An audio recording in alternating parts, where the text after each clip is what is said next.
Good afternoon. My name is Dale Matchek. I'm the chair of the Econ program at Northwood University, and this is Northwood University's Freedom Seminar. The topic for today is religious freedom. It is a freedom that was highly regarded by the founders. It was integrated into our Constitution in the Bill of Rights, and it's been one that has been highly valued by Americans along with the other rights in those first 10 amendments. But it is a right that is increasingly being called into question, like some of the others. Perhaps we need to revisit the question of religious freedom. Is it important? What is it? And how is it being threatened?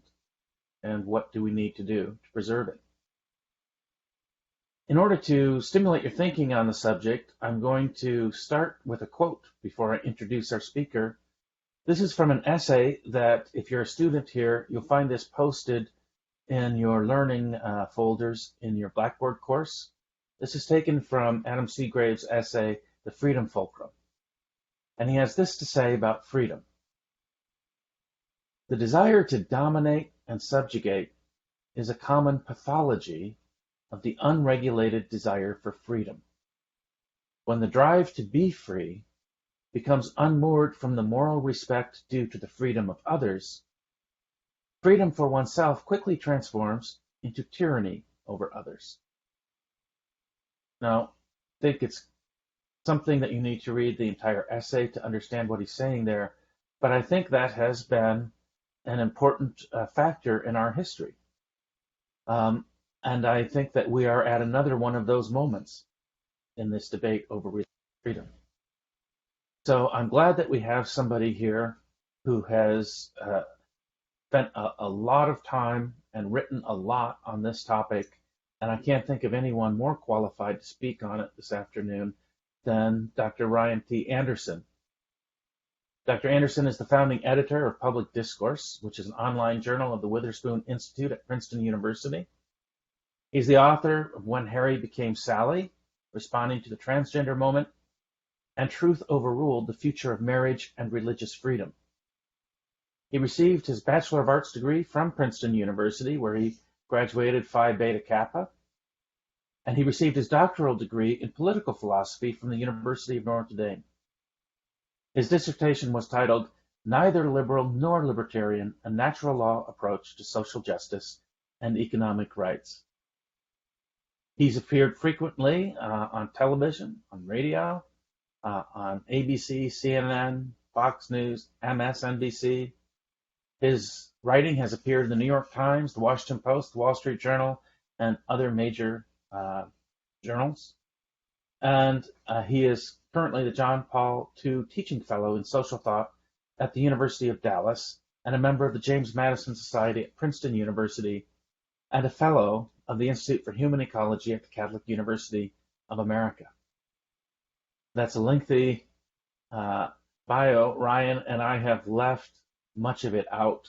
So I want to thank you for your appearance here this afternoon, and I want to leave the rest of the time for you to teach us about this important topic. Great. Thank you, Dale. And it's a pleasure to be with you this afternoon. I'm sorry that I'm the last speaker, so apologies, I guess, to the students that you have, had a busy weekend with the conference. But let me say a few words about religious liberty, what it is, why it matters, how the founders sought to protect it, what some of today's challenges are to religious freedom. And then we'll have some time at the end for your questions, for answers, for discussion, for all of that. Let me start by saying that to a certain extent, religious liberty is as American as apple pie, but so too is religious persecution. That the story of America is mixed with both religious liberty and religious persecution right from the beginning. That you have the Pilgrims and the Puritans coming to the American shores, fleeing the religious wars in Europe, fleeing various forms of persecution in Europe, coming to what they called the new land, setting up colonies to be safe havens for the free exercise of religion, only to then start persecuting other believers who weren't practicing their faith the way that they wanted them to practice the faith, right? And so you can think of something like the Massachusetts Bay Colony, Rhode Island as being established as these safe havens for the exercise of religion, which then very quickly started persecuting other believers who weren't practicing their faith in, quote, the right ways. This happens in my home state of Maryland, established as a safe haven for Catholics. And then it wasn't, Catholics who started persecuting others, but Catholics eventually lost the freedom to publicly practice their faith and hold public office, et cetera, et cetera. And so it's a checkered history. This checkered history was dubbed the Puritan Mistake, right? So it even came with a label, not quite an ism, but at least a label that the liberty for me, not for thee mistake, the Puritan mistake. And I think this shows something about human nature, right? I don't think this has anything necessarily unique to Puritan forms of Protestant Christianity. I think this has something to do with human nature, very similar to the quote that Dale read from Adam Seagrave. And you can think of this as, you can kind of visualize it with that old Looney Tunes cartoon where they had the good angel on one shoulder and then the demon, the devil, on the other shoulder. That there's a good and a bad side of human nature, an angelic or a demonic side of human nature. And the good says, look, we want to be free to seek out the truth about God and to live in accordance with the truth as we understand the truth. We're also tempted to want to force other people, to coercively force other people to live according to our understanding of the truth. Now, today, the Puritan mistake is not being committed by, a certain sect of Protestant Christians. Today, the Puritan mistake is being committed by progressives. So in a book that I did with Sharif Girgis for Oxford University Press, we called this a form of progressive Puritanism. And what I mean by that, what are today's forms of progressive Puritanism? It's things like the HHS mandate. Right? Why did the Obama administration think that it was necessary to force the little sisters of the poor to violate their religious beliefs when it came to contraception and abortion-causing drugs? Today, the Puritan mistake is being committed when the ACLU sues Catholic hospitals for not performing sex reassignment procedures. Today, the Puritan mistake is being committed when the city of Philadelphia tries to shut down the Catholic Social Services foster care agency. Today, the progressive Puritan mistake is being committed when activists try to force an evangelical baker, Jack Phillips, the owner of Masterpiece Cake Shop, to repeatedly violate his conscience. And if you're not familiar with Jack's case, his original case went all the way up to the Supreme Court when he was asked to do a cake celebrating a same-sex relationship that was that they wanted to celebrate as a marriage that he did not think was actually marital, so he couldn't do a wedding cake. He went all the way up to the Supreme Court and he won that case 7-2. He's now in court again where an activist has asked him, targeting him, to do a sex reassignment cake, a celebration of a transition with pink batter and blue frosting to visualize and symbolize the transition. All right, so if the original Puritan mistake took place at the time of the settling of America, Europeans coming to these shores and settling America, and today's Puritan mistake is taking place, in the year 2021 by progressive Puritans, what took place in between? That's been the founding of the nation, right? Between the settling of the shores and today's kind of Puritan mistake, there was the founding of the nation. And I want to say a few words about that because I think the founding of the nation, as Dale mentioned, did something unique, something important. Religious liberty was intentionally protected. And there was a theory about this, there was a rationale behind this, and it would be worth spending a few minutes thinking about that. All right, so first I want to start with an excerpt from a letter that George Washington wrote to the Hebrew congregation of Newport, Rhode Island. Now, I want to grossly oversimplify world history for a moment, but only oversimplifying actually a little bit, and it's to make a rhetorical point. But the simplification and the point is this: throughout much of human history, the Jewish people have known one of two circumstances. They've either been actively persecuted or they've been begrudgingly tolerated. And so the Hebrew congregation of Newport, Rhode Island, sent a letter to George Washington, and they wanted to know, what's our status in these newly established United States of America? Are we going to be actively persecuted by the government, or are we going to be begrudgingly tolerated?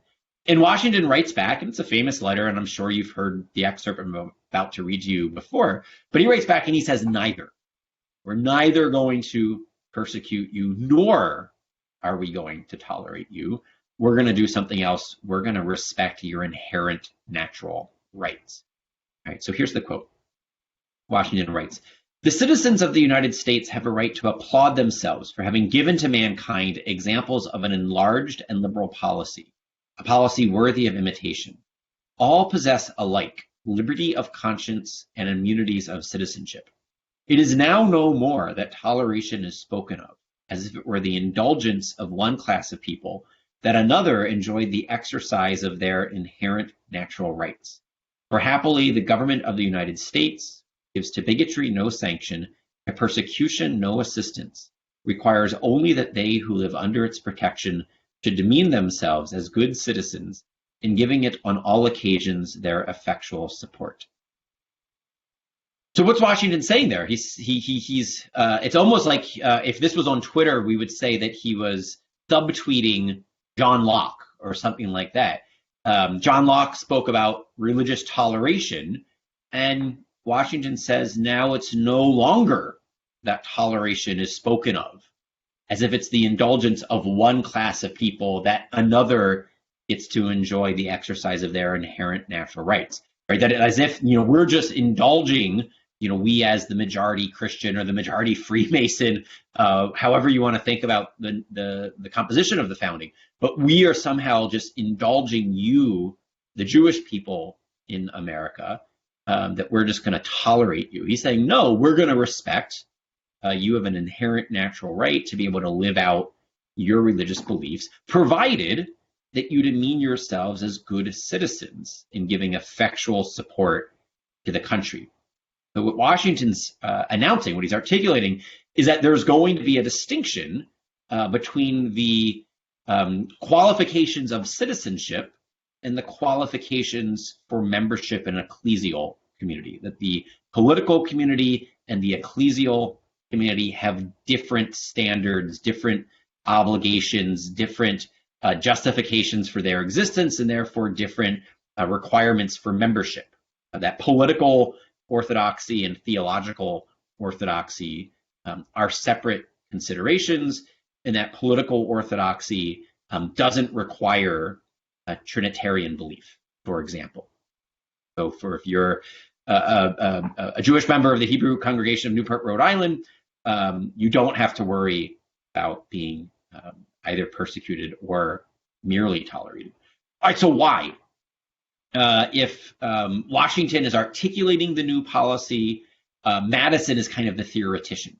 And so we can ask Madison to explain, why is it that the Jewish people, the Hebrew congregation of Newport, Rhode Island, has this inherent natural right? How should we think about that right? And so here's what Madison writes, and this is in a famous document for Madison, his Memorial and Remonstrance. I'm sure most of you are familiar with it, but I'll just read you this short excerpt. This is what Madison writes.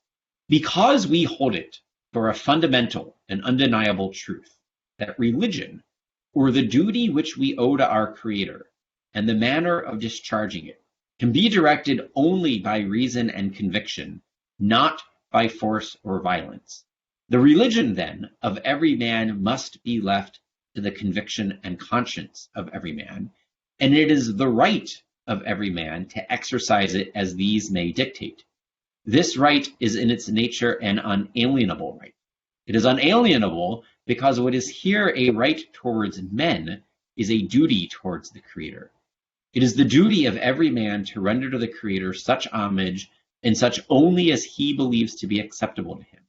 This duty is precedent both in order of time and in degree of obligation to the claims of civil society.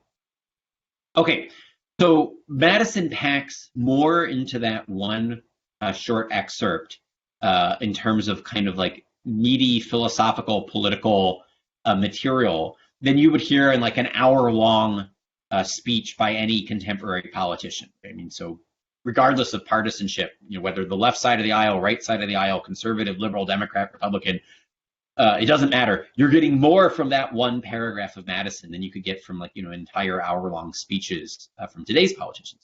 So let me unpack that. I think there are at least 3 or 4 things to highlight. First, Madison's making something of a natural law, natural right style argument about religious liberty. And so he's looking at the nature of the human person and the nature of the religious act to explain why there's a natural right protecting it. And so he says first, like, if we look at just what religion is the duty which we owe to the Creator, and it's the manner in which we discharge it. Well, for religion to be authentic, for it to be meaningful, for it to be sincere, for it to be in any way meritorious, it needs to be free. It can only be directed by reason and conviction, not by force or violence. I mean, this is a very similar argument to what Pope Benedict had made 15 years ago at the Regensburg Address, where he was saying that, violence and religion should never intersect. And he made an argument saying that violence is incompatible with the nature of God. Right? Benedict takes it almost a step further than Madison. Madison's looking more at the anthropology here of human nature, that for religion to be authentic, it needs to be free. It needs to be directed by our reason and our conviction, our conscience, not by force, not by violence. And he says because of that, there's going to be a right, the right of every man to exercise his or her religion as these conviction and conscience may dictate, and that this right is in its nature unalienable. Right? Now, why is it unalienable? He says, what here is an unalienable right vis-a-vis men, so a horizontal relationship. Each and every one of us stands in relation to each other, a relationship of rights that we can claim against each other, and therefore we can claim against the political community that we form. He says that's because of a vertical relationship, right? The horizontal relationship of rights is because of a vertical relationship of duty. It's because each and every one of us stands in a relationship to the Creator, creatures standing in relationship to the Creator with one of a duty, where we have a duty to render to the Creator such homage and such only as we as the creature believe is acceptable to him. That's what then creates the right vis-a-vis each other. And then Madison kind of tops it all up by saying the duty to the Creator is precedent both in order of time and in degree of obligation to the claims of civil society. What does it mean by that? First, the relationship between creature and Creator pre-exists the relationship of citizen to state. The creature-creator relationship existed before the United States of America existed. It existed before any given political community is established. Point one, that's the order of time. But then two, the order of the degree of obligation. The duties that we have to the Creator are more important, more obligatory than the duties that we have to Uncle Sam. So again, you can hear, faint echoes of Jesus when he says, render to Caesar the things that are Caesar's, but render to God the things that are God. Give to political authority those things that are rightly under the authority of the political community, but not those things that are under the authority of God. Okay, so if that's the kind of like founder's understanding of the natural right to religious liberty that comes out of a certain understanding of kind of social compact theory and the social contractarian tradition and the natural rights theory that goes along with it, I think there's another complementary way that you can think about this, which comes more out of the natural law tradition, out of a more Aristotelian Thomistic tradition, if the earlier one was more of a Lockean Madisonian tradition. And here you can just think of various goods that we can pursue in life, various ways in which we can flourish And the ways in which we can flourish here would be various forms of harmony, various harmonious relationships that could go well or go poorly, right? So if those relationships go well, they would actually be in harmony. If they go poorly, it would be disharmonious relationship. And you can think of this as a relationship with yourself, inner harmony, and we can think of this as something like integrity. We can think of this as something like conscience, where your choices line up with your judgments, which line up with your conscience, so that you live a unified, integrated, integral life in which your thoughts and your actions cohere, when you're not betraying your conscience, when you're not judging, this is what I should do, but I'm doing this other thing instead, right? That would be a form of lack of inner harmony, a form of violating your conscience, right? And so there's a form of harmony that when it goes well, you see a harmony between your thoughts, your feelings, and your actions. That's one form. Another form in which you could have harmonious relationships is harmonious relationships with other people. So if there's inner harmony, there's also kind of outer harmony, external harmony.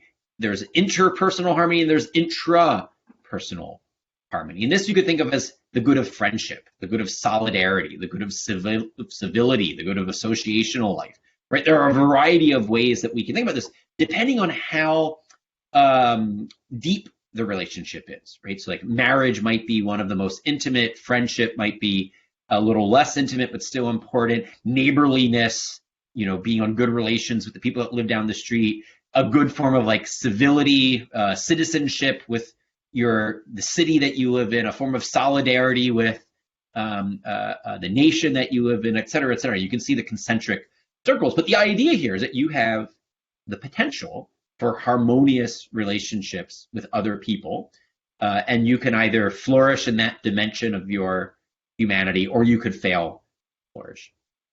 All right, so there's a third form of the interpersonal, the intrapersonal. There's also a more than human form of harmony, a harmony with a more than human form of being, existence, meaning, purpose.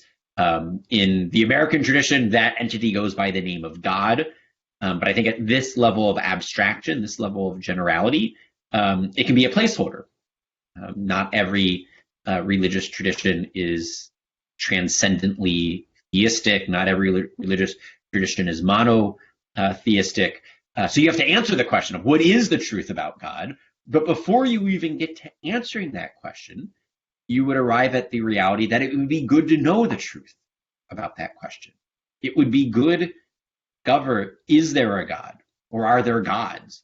What does God or the gods require of me? It would be good to be in our harmonious relationship with that more than human source of meaning, existence, purpose, destiny, etc., etc. Now, to a certain extent, you can think of politics, the political community, as trying to coordinate our lives so that we can all flourish along all of the dimensions of our humanity. I just mentioned three. There are a lot more that we could talk about. I mentioned, kind of the inner harmony, the interpersonal harmony, and then a transcendent form of harmony, with the caveat that not all religions are transcendent, but leave that aside for right now. The point here is that what the political community tries to do, in the political community pursuing the political common good, is it tries to set up the conditions in which all of us can flourish. And that there are ways to think about how this could go wrong. One is that it could be puritanical, right, in which it tries to mandate every last virtue and prohibit every last vice. Right? The state can actually try to do too much in promoting the common good, right? And so you could see a Puritan mistake in which the state is overbearing. The state could also kind of fail to recognize that there's a principled form of pluralism. And what I mean by that is that there is no such thing as one good life, capital T, capital G, capital L, the good life, but there are actually a variety of legitimate ways of living good lives.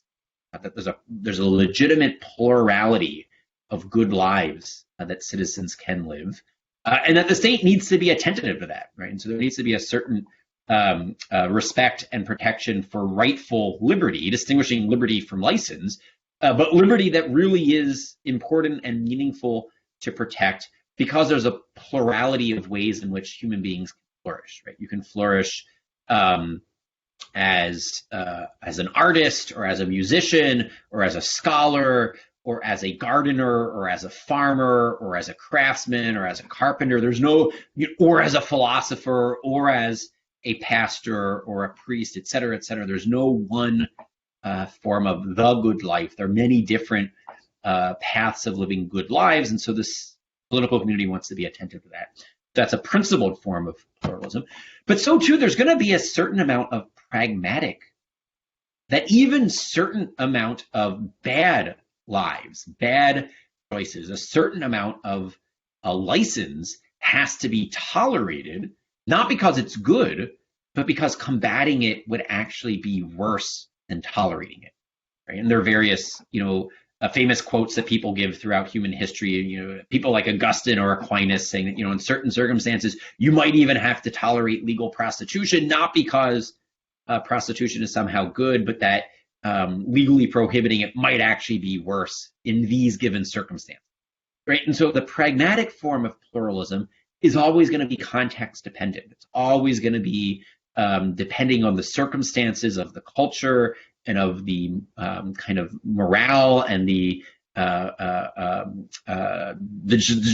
general tenor of any given community, of where you would titrate, how much bad do you have to tolerate for the sake of not causing greater evils, which is simply to say that there's going to be a presumption of liberty, but that presumption shouldn't be taken as an absolute. So another mistake, if there's the Puritan mistake, there's also a libertarian mistake, in which liberty is the only good that ought to be protected. No, the state has to act for certain legitimate ends. Some of those will be liberty protecting ends, but some of them are going to be things like public health. We just went through a year of COVID, and you can think that the state responded appropriately or inappropriately, but it wasn't simply about protecting liberty. Liberty was part of what the state was supposed to be doing, but so too was protecting an aspect of flourishing public health, public morality, public safety, public education, and that doesn't necessarily mean government-run education, et cetera, et cetera. And then the last thing to say is that you don't want to fall into a Kantian, where every last piece of morality and every last piece of legislation needs to be an absolute, an exceptionless moral absolute, or an exceptionless legal absolute. Some moral principles and some man-made laws work for the most part, most cases, but not all, and there can be exceptions to them. Right? And so an easy example from someone like Aquinas is that, ordinarily you should return borrowed goods, but if you borrowed your neighbor's gun and he comes to you in a homicidal rage and he asks for the gun back, the prudent thing to do would be to say, let's wait until tomorrow when you've cooled down before I return the borrowed item, right? So you could have a law that says, for example, ordinarily you should drive with electric headlights and electric taillights, but for the Amish, we can make an exception and say that they can put a red reflector on the back of their horse and buggies, and when everyone else who's driving an automobile with electric headlights come out, they're going to reflect off the back of the Amish's buggy. Why do I mention that? Because here what we've seen is both public safety and religious liberty are parts of the common good that the state is seeking to promote, and there's a way in which they could promote both. Right? They didn't need an exceptionalist law saying every last vehicle on the road needs to have an electric taillight, so long as the vast majority of vehicles on the road have electric headlights, and the Amish are willing to put that red triangular reflective thing on the back of their buggies, we can protect both public safety on the roads and religious liberty, right? So it's a win-win. All right, let me say a little bit about how the state has protected religious liberty and how it's avoided those various pitfalls while recognizing the types of pluralism that it should be promoting as it promotes the common good. First, the state has prohibited intentional burdens on the free exercise of religion. This is how the U.S. Supreme Court currently interprets the First Amendment of the U.S. Constitution. It's how many state courts interpret state constitutions. And what this means is that government cannot single out religion in general or a particular religion in particular for disfavored treatment.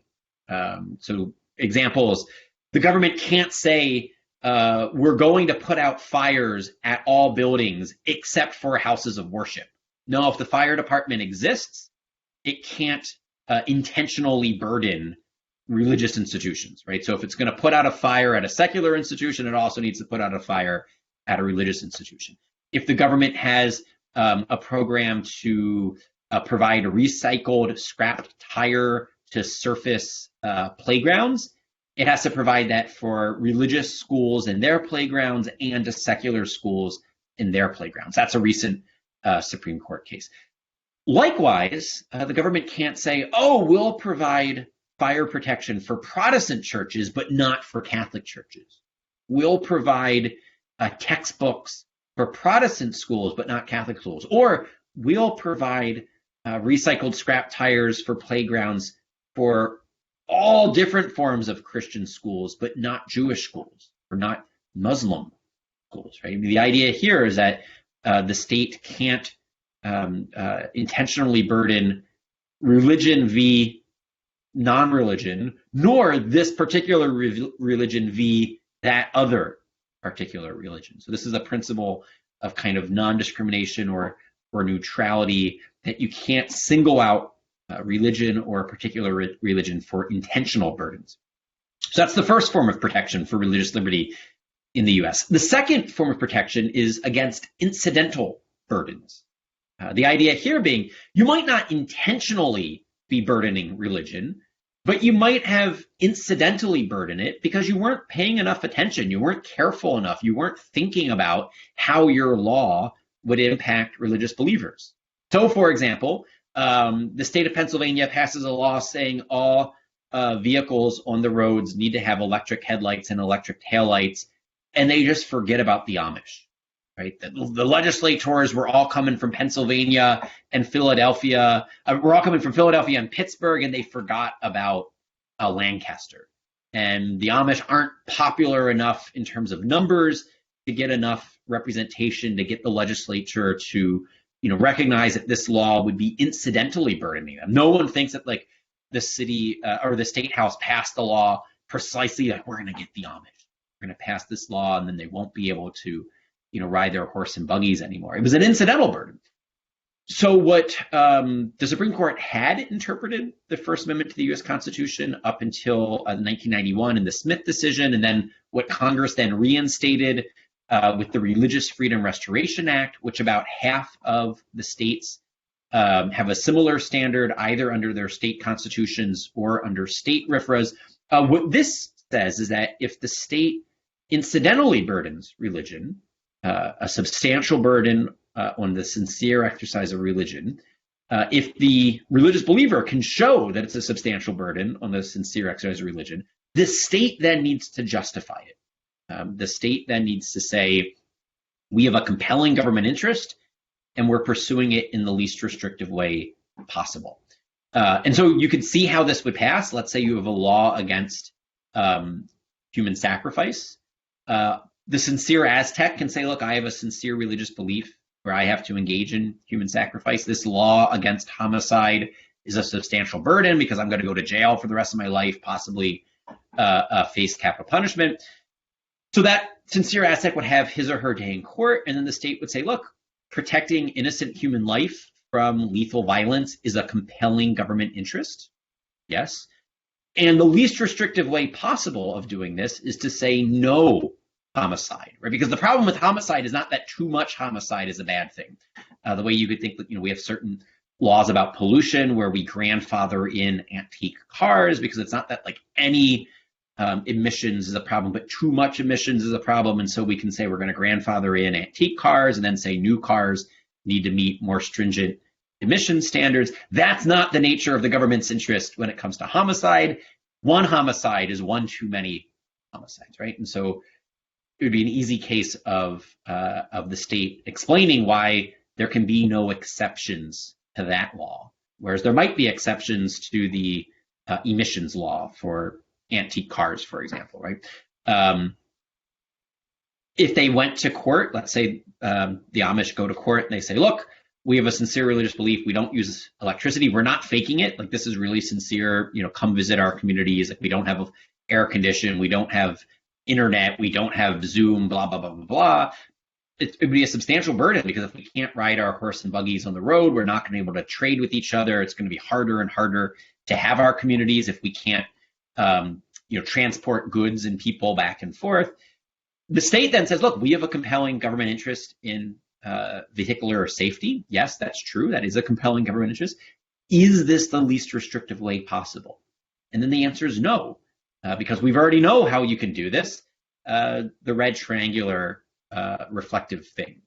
So this was the law that was used in the Hobby Lobby litigation, the Religious Freedom Restoration Act. This was the law that was used in the Little Sisters of the Poor litigation. The argument here was that the owners of Hobby Lobby, the Roman Catholic nuns at the Little Sisters of the Poor, they have a sincere religious belief. In the case of Hobby Lobby, it's against abortion-causing drugs and devices. In the case of the Little Sisters, it's both against the abortion-causing drugs and devices, and it's against contraception. No one questions their sincerity. No one disputed the substantial burden that was going to be placed on them. We're talking millions of dollars in fines that would ultimately be crippling. They would go out of business. Then there were two questions. Is there a compelling government interest in mandating the cost-free coverage of contraception? Or rephrasing that, is there a compelling government interest in ensuring that everyone has access to the cost-free coverage of contraception? And that's, to my mind, highly debatable. It was granted for the sake of argument during the litigation, right? Just saying, for the sake of argument, let's just assume that is a compelling government interest. I mean, to my mind, it's debatable whether it's even a government interest, let alone a compelling government interest. But leave that to the side. Is this the least restrictive way possible? Is the least restrictive way of the government ensuring access to cost-free contraception forcing the owners of Hobby Lobby and the Little Sisters of the Poor to provide it? And that's where the court said no, right? There are an infinite numbers of alternative ways in which this could be provided. The idea being that this can be a win-win, right? Just as in the Amish case, we could protect the free exercise of religion for the Amish, and we could protect vehicular safety, so too here. If you agree with the concept of the cost-free coverage of contraception, there are ways in which you can accomplish that while also protecting the Little Sisters and Hobby Lobby, and that's what the law requires. Okay, so first, no intentional burdens. Second, incidental burdens only when absolutely necessary, only when justified, only when they can pass the RFRA standard of compelling government interest in the least restrictive way possible. Excuse me. All right, so then the third way that we protect religious liberty is that we have specific exemptions. So legislatures can ahead of time know that they're passing a law, and this law might burden the free exercise of religion. So they're just going to exempt religious institutions or religious individuals from the law. So one example of this is Title IX. Title IX of the Education Amendments says no discrimination on the basis of sex when it comes to education. And Congress just exempted all religious education from that law, saying, look, we don't want to second guess who is qualified to turn bread into flesh.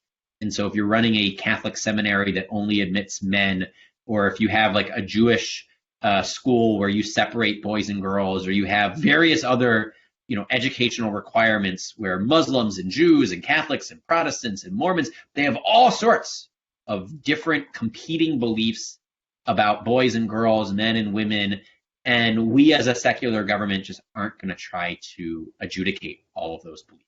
So for secular education, no discrimination on the basis of sex. Religious education, you guys do your own thing because it's voluntary in the first place. You don't want to teach at a Catholic school, if you don't want to attend a Catholic school, if you don't want to send your kids to a Catholic school, you're free to send them somewhere else, whereas the government-run schools, you kind of have no choice, right? So that was the compromise that was made. It's a specific exemption from an otherwise applicable law. So that's the third way that we protect religious liberty. And then the fourth are specific protection.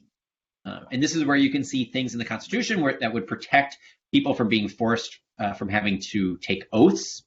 We have protections that would protect pacifists from being forced to bear arms, being forced to fight in wars.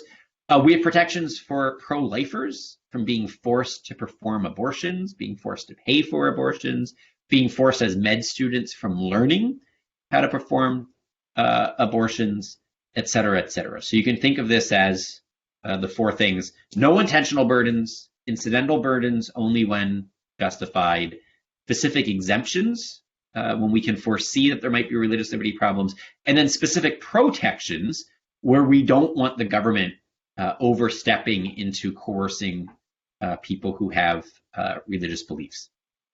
Okay, so I have 4 minutes left. Let me just say a little bit about some of the challenges today, and then we can open it up for questions. It strikes me that, to circle back to where we started, progressive Puritanism is largely centered on disputed beliefs about human sexuality, in which orthodox forms of the Judeo-Christian and Islamic traditions run into conflict with progressive orthodoxy on sexuality. So Orthodox Jews, Roman Catholics, evangelicals, Latter-day Saints, Muslims have some shared convictions about our creation as male and male and female being created for each other that butt up against kind of secular orthodoxy on abortion, on contraception, on gay marriage, on transgender identities. And the question is, how is the government going to navigate those disputes? Will there be a one-size-fits-all mandate that's issued for a variety of institutions? Let me talk about some of these institutions. Charities. So think about something like adoption agencies. If there are 30 adoption agencies in the city of Philadelphia and 29 of them are willing to do same-sex adoptions, does the one Catholic adoption agency that declines to do same-sex adoptions, that wants to find homes for children with married moms and dads, does that charity need to be shut down? Is that charity going to lose its license to continue operating as an adoption agency? Is that charity going to lose a contract with the state? And again, because children become wards of the state, if you can't contract with the state, you can't really do foster care or adoption care in that way. It's not as if the 1 out of 30 adoption agencies that has an objection to same-sex marriage and parenting is preventing same-sex couples from adopting. They can go to any of the 29 other agencies, right? So how do we think about that dispute? Healthcare. The way that we had settled this historically was that pro-life doctors don't have to perform abortions. Pro-life nurses don't have to assist at abortions. Pro-life medical students don't have to learn how to perform abortions. Increasingly, we're seeing this get relitigated, and we're seeing it get tied into a different debate, which is what's going to happen with sex reassignment medicine. If you are a surgeon who would perform a double mastectomy in the case of breast cancer, will you be mandated into performing a double mastectomy in the case of a woman who wants to identify as a man?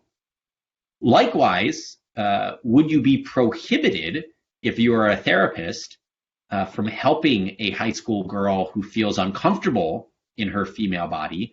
Would you be prohibited from helping her to feel comfortable, right? So we can see here are mandates that require various sex reassignment procedures and various prohibitions that would prohibit medical professionals from assisting people to feel comfortable in their own bodies.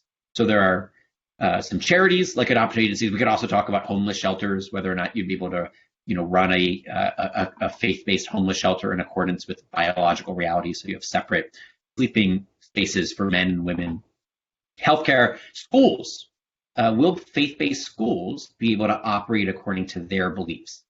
And what I mean by that, will they be able to staff with teachers and coaches and counselors, guidance counselors, college counselors who share not just check the box, right? I check the box I go to church on Easter and Christmas, and therefore I'm a Christian, but I actually believe what the school believes, and I'm going to live it out. I'm going to model it for the students. I mean, why have distinctively religious schools if they're not going to not just profess with words, but then live out by actions the faith that they center a community around? And so the idea here would be, let Notre Dame be authentically Catholic. Let Wheaton be authentically evangelical. Let Yeshiva be authentically Jewish. Yet let BYU be authentically Mormon. Let UT Austin be authentically weird, right? They say keep Austin weird. Let Princeton be authentically Ivy League elite, right? Rather than saying everyone needs to be the same, would we say we're going to have a variety of educational institutions, and then teachers and parents and students decide where they want to be? What sort of educational community do I want to be a member of? And then lastly, professionals, bakers, florists, photographers, therapists, counselors. Will all of these individuals be able to run their businesses in accordance with their beliefs? So obviously, I haven't been able to participate this whole weekend in the conference, but some of the freedom seminar touched on economic freedom, and you can see here that religious freedom and economic freedom go hand in hand. Property rights and religious rights can go hand in hand. Will you, as a faithful individual, be able to not just be faithful on the day of your Sabbath, right? Whether that's Friday night, Saturday, Sunday, whenever it is that you celebrate your Sabbath, but will you also be free to be faithful Monday through Friday in your business? Will you be able to run your business in accordance with your beliefs, accordance to your duties to the Creator? Will you be able to run your school in accordance with your duties to the Creator? Will you be able to run your charity in accordance with your duties to your Creator? Will you be able to practice medicine in accordance with your duties? That's the question. Those are the challenges today, where you see the most kind of controversy, acrimony, et cetera, et cetera. Okay, if we had more time, I could tell you, some reasons why I think we're seeing these debates now. What's changed in terms of religion, in terms of government, in terms of sexuality. But I'll just stop there and invite Dale to come back and to moderate the Q&A. All right, thank you, Ryan. Hopefully we can give you a chance at the end to touch on those last points a little bit. I'm a pretty strong believer in freedom in general. One of my concerns about religion is because we have said, well, we've got freedom of religion, but we don't protect freedom of conscience in general. This seems to me to leave people who are non-believers but have strong convictions in a very vulnerable position. Suppose, for example, that I have natural law reasons for not wanting to do certain activities. Yeah. Do I have any protection under our current system? Should I have any protection? Good. Yes. So the short answer is both yes and yes. So, for example, the Supreme Court on the selective service and the pacifist protections, they leveled up. And what I mean by that is they said not everyone has a kind of like theological, theistic reason for being a pacifist. And so we're going to level up that if you have a comparable ethical commitment, right? It can't just be that you're trying to get out of military service. It can't just be that this would be inconvenient. It needs to be like an existential commitment that you have to pacifism, akin to kind of like what a Mennonite would have or what a Quaker would have. They leveled up. And I think that's a good way to go. And we see that in a lot of, so that's kind of at the court level. You see a lot of that also in the legislative level when it comes to abortion, that the protections are both for conscientious belief and religious belief. The understanding being, what was his name? He used to write for the Village Voice, very prominent atheist, pro-lifer, and I'm blanking on his name right now, but he was a communist, very much a man of the left, but he also was pro-life. And the argument was that that individual should also have his belief protected, his conscientious conviction about the dignity of all human life, and he shouldn't be forced in any way to be complicit with abortion. So the first part of your question, like, do we have those protections? In some areas, yes. And then the second part of your question, should we have them? I would argue yes, that we should level up rather than leveling down, and that to a certain extent, that's what I was getting at when I was mentioning that first form of harmony, that inner harmony, the form of kind of like moral integrity. To my mind, that's a real form of a way in which we could flourish or fail to flourish. And so the state wants to make protections so that we can do our best of flourishing in that direction. Yeah. Okay. I have a couple of questions from our students here. Jamie asks, with today's cancel culture, do you fear the cancellation of the Bible, given some of its controversial content? There are stories in there about violence, homosexuality, personal responsibility, to the extent that these contradict the woke culture. And he hasn't defined that, but I think, Sure. So, Yeah. Is the Bible cancelable? Look, anything's cancelable. I wrote a book 3 years ago that Amazon recently canceled. It was about as unobjectionable as imaginable, apart from the conclusions. And what I mean by that is like the actual, like the rhetoric that the book deploys, the sources, like the rigor, the quality of the scholarship, all unimpeachable, but it was not woke on the transgender issue, right? So obviously anything is cancelable. I think that it would be a huge mistake for Amazon or some entity to do that to the Bible, right? I just think purely from self-interest, Amazon would be shooting itself in the foot, right? They would be welcoming government regulation. They would be welcoming all of the various forms of like 230 reform and antitrust reform, all the various things that they don't want to have happen to their business model would have happened. And so my guess is that purely out of their own economic self-interest, they won't be canceling the Bible. But I do think we should be very suspicious, not just of big government, but also of big business and of big tech, where they can exercise market power in such a way that it can undermine human liberty, human dignity, human flourishing. That historically we thought that big government was the only or the major threat to all of those things: human dignity, human liberty, human flourishing, because big government was the only thing that was big enough and powerful enough to pose a threat. I think increasingly it's becoming obvious that we have some multinational corporations that have budgets that exceed the GDPs of various nation states, right? And so we should also be concerned about how they exercise their power. Okay. Jennifer says, sorry to sound naive. No, it doesn't sound naive, Jennifer. Does a business have a right to choose whom to do business with? And your bakery example is a case in point. How did it get to go to court? The customer has a right to choose which business. Does a business have a right to choose its customers? Great question. And so the answer is yes and no. And so what I mean by that is that within certain limits. Under the common law, the tradition would be, yes, the business owner has the right to kind of set the conditions under which he or she will do business, but not for inherently unreasonable reasons, right? There has to actually be a reason. And so something like racial discrimination would have been a violation at common law. That then gets concretized in something like the Civil Rights Act of 1964, right? When common law rationality is then made explicit in statute, and we have some of these at the state level that precede the Federal Civil Rights Act of 1964. This would be public accommodation law, anti-discrimination law, things like that, where we say, yes, you have freedom to run your business in accordance with your beliefs, but with certain limits. And one of those limits is going to be is you can't discriminate on the basis of race.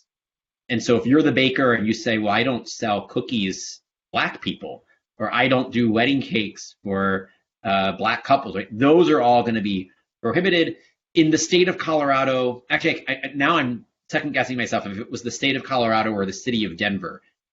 state of Colorado, I'm remembering correctly. All right. So state of Colorado has a law that says no discrimination on the basis of race, also no discrimination on the basis of sexual orientation. And so the argument here was that the baker was discriminating against his customer based on the customer's sexual orientation. Now, the counter argument, the argument that the baker made, and the argument that I made in an amicus brief that I filed in the case was that, look, the sexual orientation of the customer had no bearing on the decision here. The decision wasn't based on the identity of the customer. It was based on the identity of the baker, right? What the baker says is, I only bake wedding cakes for celebrations that I believe are actually weddings, right? And so whether you were gay or not, right? Whether you came into the store, you said, look, I want to have a cake celebrating a same-sex wedding. It's not about your identity, right? You could have been the mother of the groom. You could have been a friend. You could have been just asking for a same-sex wedding cake to celebrate the Obergefell decision, right? There wasn't even, a gay person there. It's the event, it's the idea, it's the concept that the baker couldn't celebrate. And the baker was consistent on this. He wouldn't do anti-American cakes. He wouldn't do anti-gay cakes. Someone had once asked him to do a cake shaped in a Bible with a verse summarized, basically, I forget the exact ways, but it was something like homosexuality is a detestable sin. And the baker was like, that's not a charitable way of expressing it. I'm not going to bake that cake. He wouldn't do a divorce cake. Someone once asked him to do a happy divorce cake where he would do a wedding cake and like cut it in half and just deliver the half cake to celebrate the divorce. And in each of these cases, it wasn't the customer's identity where the baker said, I won't serve you because of who you are. It was the baker's identity saying there's certain messages that I can't speak. There's certain events that I can't celebrate. And he made this clear also by saying to the gay couple who asked, look, I'll, other items I can give you, I can sell you cookies, brownies, but I can't do the wedding cake. And then there's another example of this, Baronelle Stutzman, a florist. She was the florist for a particular gay couple for like a decade. And she knew they were gay. She would do happy birthday flowers for them, get well soon flowers. When marriage was redefined and they were going to have a ceremony, they asked her to do the wedding flowers. She said, you guys know I love you, but I can't do same-sex wedding flowers because of my beliefs as a Christian. She then got sued, right? And so this is what I mean. Like, so for Jen, your question being like, wait, isn't it a two-way street that me as the customer, I have freedom to pick which business I go to? Doesn't the business owner have freedom which clients to take? Yes, within limits. And some of those limits are anti-discrimination limits. And then we can debate whether or not sexual orientation should be a protected category. I think it shouldn't, because I actually think it leads to more abuse than protection. I think it tends not to be a shield protecting gay people from discrimination, but it's used as a sword to persecute people like the baker and the florist. So there's a question about what the law should say on that. But then the other question is, how do we apply the law? It would be one thing if the baker said, I don't serve gay people. It's another thing, to my mind at least, if he says, I serve gay people, but I don't do custom-made cakes for same-sex wedding celebration, right? And can we draw that line? Can we distinguish between, I don't serve people because of how they identify, and I don't celebrate certain events because of who I am, right? And this is all like, this is like the fine-tuning of why legal philosophy and jurisprudence is so important, right? I mean, the skill set that you're learning in your class right now is so important to be able to draw the right lines and then identify which cases fall on which side of those lines. Like, this critical thinking really has payoff in real life. There's a question here. Some people reject the idea of Judeo-Christian values and believe that those values should not be pushed at all, or that religion needs to be left out of things. Can you explain the connection between how those values are basic values of most individuals, even without religion? Sure. Partly there's a lot going on in that question. So let me start by saying, look, people who reject Judeo-Christian values in the United States are free to do so, right? So if you, and partly, actually, it's an interesting question of what you mean by Judeo-Christian values there. Because let's say you think something like homicide, sexual integrity, property rights are Judeo-Christian values. Well, then you're not really free to reject Judeo-Christian values in the United States, right? Because if you rape someone, if you murder someone, if you steal from someone, the law is going to apply to you, right? But now you might think that our homicide laws, our rape laws, and our private property laws aren't distinctively Judeo-Christian values. They're part of the natural law. And therefore, even if you don't have any religious belief, you have no theological commitment, you could still have philosophical commitments in which you see that there is something about human nature that suggests that it's dignified, it's elevated, it has a certain dignity and status that means it has a right to life, that it deserves protection in law, such that homicide is a violation and that applies to you, such that the dignity, the status of the human body is such that all sexual relationships need to be voluntary, mutual, consensual, and therefore physical assault, sexual assault is wrong.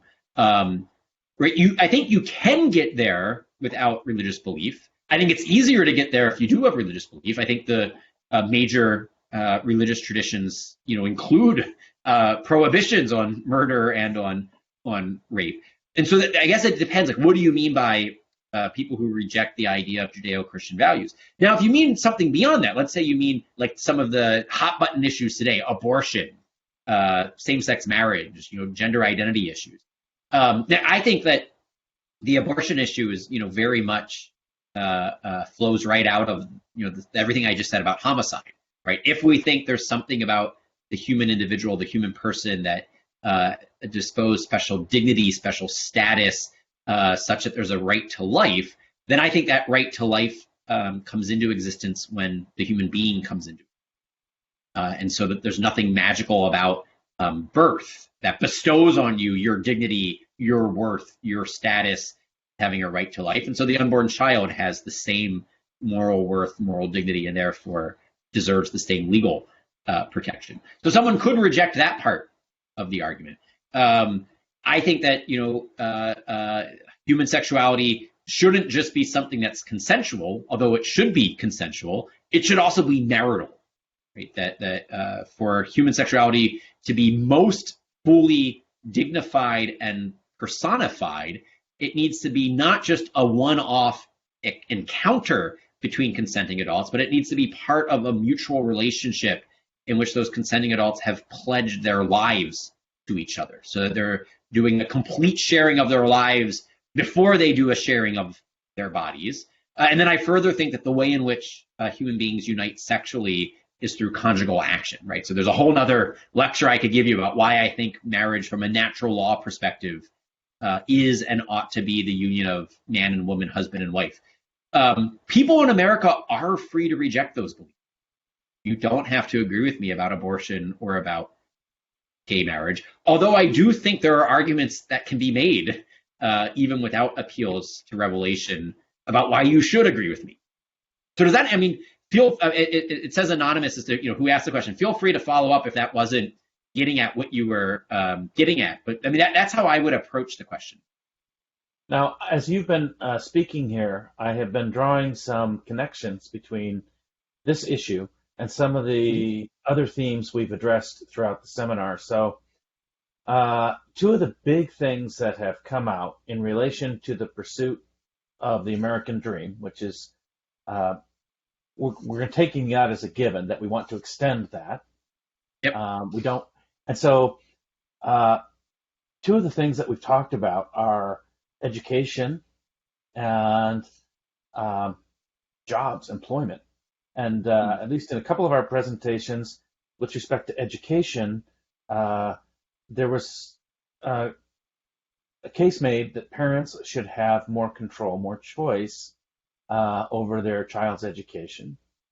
And when it comes to employment, things like occupational licensing is holding off certain occupations. Now, it seems to me that these religious liberty issues are connected to this because in many cases, for me to practice my religious liberty, I have to pay twice for education. I've got to, pay for the public system, and then I've got to, but I object to using it, so I want to use the private system. And many parents are not in a position to do that. I don't know if you consider that a violation of religious liberty, but it seems to me that if we see many parents who are reluctantly and economically unable to express their preference in that respect. So with respect to education, with respect to simply the right to earn a living, I think this fits right in there. I want you to comment a little bit, if you're knowledgeable enough to do so, about our educational system and about how to respect religious liberty in our education policy, and perhaps if you feel comfortable doing it also with respect to our labor policy. Sure. Yeah. I mean, great questions. I mean, a great insight into the interconnections there. And let me say something. I had meant to say something about the American dream at the very beginning, and you're just in the rush of getting going. I mean, let me actually start there, because I mean, I think this is important. If you think about, the most important aspects of the American dream, it's not just like the white picket fence and the 2.1 kids and like the dog and having your own house and your job. It's also, I think, for many people, it's been the freedom to be able to live out their religious beliefs. Right? Many people, the original settlers of America, came here precisely seeking freedom to be able to live out their religious beliefs. And many of our immigrants today come here for the same reason. I mean, just think, and all in between the original settlers and some of today's refugees, there have been waves of immigrants coming here precisely with the desire of being free to live out their religious beliefs in a peaceful political community. Right? They're fleeing various wars of religion in various parts of the globe, coming here. And I mean, this is a challenge. Like, how do you have a pluralistic, religiously and politically and morally diverse society that doesn't devolve into chaos and war, right? And for 200 and some years, the United States has been able to pull this off. Increasingly, it's I don't want to be apocalyptic, but people say how much longer can it last? I mean, I think we have to renew it, right? This isn't a self-perpetuating experiment in ordered liberty. It actually requires rejuvenation and certain virtues and certain foundations. But I think so. The American dream shouldn't be viewed as purely a materialistic dream, nor do I think economic concerns should be viewed as purely materialistic. I actually think if you speak to people who are entrepreneurs, people who created a business, the part that they care most about is frequently not the economic part, right? Talk to Jack Phillips. What he cares most about is that he can serve his customers, that he can create jobs for his employees. Like, he's looking at all of the interpersonal relationships, all of the ways that he's been able to serve his community by serving, the people who work with him at the bakery, by serving his customers, celebrating special events. Like, yes, this is how he pays his mortgage, but frequently that's not even the main factor. And then I think the intersection there is that because we spend 40, 50, 60 hours a week working, if you are a religious believer, you don't want to have to leave your faith at home. Right? You want to be, if you're a disciple, you want to be able to live out your faith in the workplace. Ryan, here's a question from Noah, who asks, why has science always had to fight off religion throughout history and not the other way around? I noticed that religion impedes scientific discovery throughout history, as religion is used to fill the gaps and not yet explained by not yet explained by science. That's an interesting question. I think I dispute the premise of the question. I would actually say that up until the past century or so, almost all of the major scientific discoveries were discovered by radically devout religious believers being housed inside of religious institutions. I think the history of science is largely a history of, predominantly Christian believers who thought that God, because he was Logos, had created a universe that was intrinsically intelligible, and therefore they could use scientific techniques to inquire into the intelligibility of creation. And I think, most of the biggest names in science were religious believers. Some of them were priests and pastors, theologians in some cases. So I just don't know if I would agree with the historical claim being made that religion has impeded scientific progress. I would actually suggest the opposite, that it's actually been the inspiration for much of the scientific discoveries that we now take for granted. Yeah. Well, I'm guessing, I think in the popular culture these days, and there's a number of, and I'm sure you're aware of it, but Galileo seems to be Right. the case. And then we've actually talked in here about some of the intuition that we have that keeps us from really looking at things objectively. And one of the intuitions, one of the false intuitions, is generalization. And I think when we take a highly available case like that of Galileo, we tend to generalize it. We forget, all the, the whole sweep of history. I'm going to ask my students if you have any other questions, and if not, Ryan, I would like you to have the last word here. What would you leave us with, especially given the fact that the future of our freedom is at stake? There's an intellectual battle of ideas going on right now, and if we're not aware of it, if we don't participate in it, then we're not going to be able to influence it. So if there's any ideas that you would like to share with us that you think are important, now's your chance. Okay, great. Yeah, and thank you. And I'm looking in my bookshelf. As you had mentioned, Galileo, there's a great book. It's a collection of essays. Great, here it is. I found it. It's from Harvard University Press, and the title is Galileo Goes to Jail and Other Myths About Science and Religion. And what it is, I think it's like 25 different chapters. Each one is about 10 pages or something. That just goes through a bunch of those kind of like popular myths about the conflict between science and religion. And it's Harvard University Press. This isn't some right-wing nut job, self-published, Christian in his basement. Like, this is top-notch scholarship.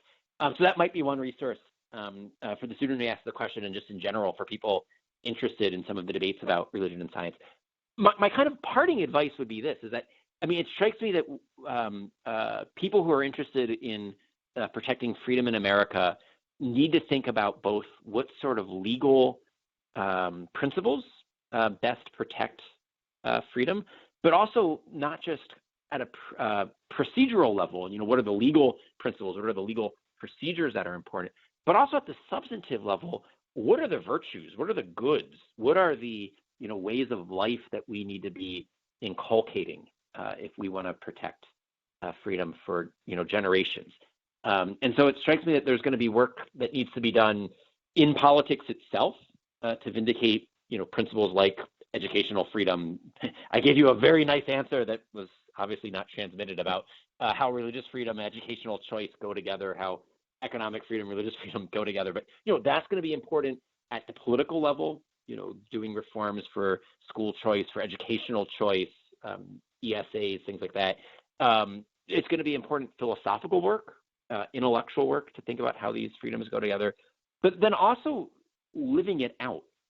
To my mind, the breakdown of civil society, the breakdown of family, the breakdown of community, the breakdown of the non-governmental institutions that mediate between the individual and the state, that's been a major cause of some of our breakdowns in liberty. And then lastly, and this would touch all three of those areas, is the loss of the distinction between liberty and license. That for the founders, liberty was understood as freedom under the law, liberty under the law, not just the man-made law, but the moral law, the natural law, and the revealed law. And that liberty had to be circumscribed by law, both moral law and man-made law. And that insofar as we get away from that and we think liberty is just freedom to do whatever we want to do, it becomes unsustainable. Because freedom to do whatever we want to do is actually going to be tyranny. It's unsustainable in the long run. So anyway, so that would be some kind of parting words of advice. All right. Well, I appreciate your being here with us today, Dr. Anderson. It's been enlightening. There's another question, which, actually, this is a follow-up. We're out of time, unfortunately, Noah, but Ryan, would you be willing to respond to this question through email if I share it with you? Oh, sure. Yeah, just send it to me via email. Yeah. Okay, I'll do that. And so thank you again for being with us, Ryan, and thank you all for being with us. You've shown remarkable stamina. There's been a lot of ideas, and I invite you now to go home and think about these things after you've had a good rest and some leisure time. Thanks.